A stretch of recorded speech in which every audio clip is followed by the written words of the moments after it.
তারপরে মেয়েটা মাল্টিনেশনাল কোম্পানিতে জব করেন। সেক্টর 13 নম্বরে বাড়ি। 75-এ জন্ম মেয়েটা 75-এ জন্ম। মেয়েটা একটা ভালো একটা জব করতেছেন। শাহিন সুলতানা মেয়েটার নাম।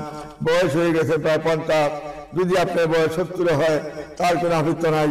বন্ধন মিডিয়ার মাধ্যমে যোগাযোগ করি এই মেয়েটা সন্ধান নেবেন, যেহেতু তার কোনো ছেলে সন্তান নাই। মেয়েটা চাকরিজীবী, সে 84-তে জন্ম, তার কোনো ছেলে সন্তান হয় নাই, হবেও না। নোয়াখালী তার বাড়ি। মেয়েটা হলো ইসরাত জাহান মেয়েটার নাম। MBA করেছে মেয়েটা। যদিও MBA করেছে, যেহেতু সে 74-এ জন্ম, তার লেখাপড়ার কোনো মূল্য নাই। এখন শুধু একটাই মূল্য, তার ভালোবাসা পাবেন ইনশাল্লাহ তার থেকে। ছেলে মেয়ে থাকলে তাদেরকে মানুষের মতন মানুষ করে গড়ে তুলবি। যেহেতু সে একজন শিক্ষিকা মেয়ে, শিক্ষিকা যেহেতু মেয়েটা শিক্ষিত, কাজেই আপনার ছেলে মেয়েকে মানুষ করতে হলে আপনার শিক্ষক রাখতে হবে না, বাসায় কোনো প্রাইভেট শিক্ষক রাখতে হবে না। সেই একাই যথেষ্ট, একাই 100। সেই ছেলে মেয়েগুলোকে মানুষের মতো মানুষ করবে বাসায় বসে বসে। এবং সেই একজন সাংসারিক মেয়ে। আমাদের বন্ধন মিডিয়ার মাধ্যমে যোগাযোগ করি, তার ঠিকানা খুঁজে নেবেন।